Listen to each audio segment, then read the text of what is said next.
Sunday Igboho ti dé, ajagunmólú gbogbo ọmọ Yorùbá ti wọlé dé.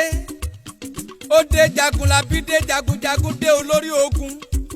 Ọ̀kan ṣoṣo ọkùnrin tẹ́gbẹ̀jọ ò lè dámú, Akínrógún dé ọmọ Yorùbá àtàtà. Ọ̀pọ̀ ló ti gbọ́, ọ̀pọ̀ ní òkèdè tí ì gbọ́ wípé Sunday Igboho ti dé o.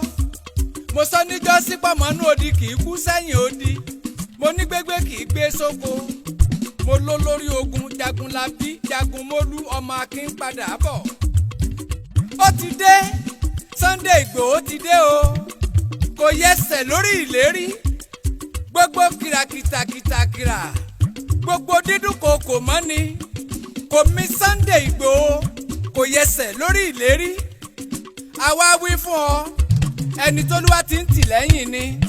Àtúnwá wí fún ọ, tó bá ti joyè, tarúgbó tomidẹ tọmọdé tàgbà, tonílé tàlejò, a wà lẹ́yìn ẹ̀, adúró gbámúgbámú bí ọmọ ogun. Gbogbo orúnmọlẹ̀, gbogbo òrìṣà lóríṣiríṣi, gbogbo àwọn tó láyé, gbogbo àwọn tó lọ́run la dúró ti jagunjagun, gbogbo gègéle, gbogbo kòtò, gbogbo òkè. Ó pẹ́ t'Olúwa ti dúró ti Sunday Igboho, ojú Olódùmarè ní Igboho. Ọlọ́run ọba ló rán níṣẹ́, afẹ́ akọ̀ túláàsì lọ̀rọ̀ Igboho. Àwọn ogun ìjàjàgbara tí Sunday ń jà kò lè ṣàìlójú, ajagunṣẹ́gun lolúwa tó rán níṣẹ́, ọba lókè kì í sùn. Ẹ wí fún gbogbo àwọn ọmọ àlè Yorùbá, àwọn ìka Yorùbá, a mọ̀ wọ́n. Pàápàá àwọn ọmọ Yorùbá tí wọ́n ń bẹ nínú ọ̀rọ̀ òṣèlú, tí wọ́n lọ ń fìran Yorùbá ṣètò ìdìbò lókè ọya, tí wọ́n fi wá wojú rere Haúsá, káúsá ó lè dìbò fún wọn, kọ́mọ Ìgbò ó lè gba tiwọn. Wọ́n ń polongo páwọn ò lọ́wọ́ nínú dídá Yorùbá nation lẹ̀. Àbá ti bọ́ lóko ẹrú tí ò bá ṣàwọn òṣèlú wa, nítorí pé wọ́n fẹ́ jà ààrẹ, ẹ sì ti jà ààrẹ. Nítorí ohun tí wọ́n fẹ́ jẹ́, nítorí ohun tí wọ́n fẹ́ jẹ́, nítorí ohun tọ́pọ̀lọpọ̀ ọmọ Yorùbá fẹ́ jẹ́, wọ́n kó gbogbo ọmọ Yorùbá papọ̀, wọ́n kó wa papọ̀ sínú ìpayín keke. Wọ́n ti mọ̀ pé tá a bá dá dúró, wọ́n ṣẹlẹ́yà nínú ìran Yorùbá, ayé wọn dandan ni kó kù bí èlùbọ́ dànù.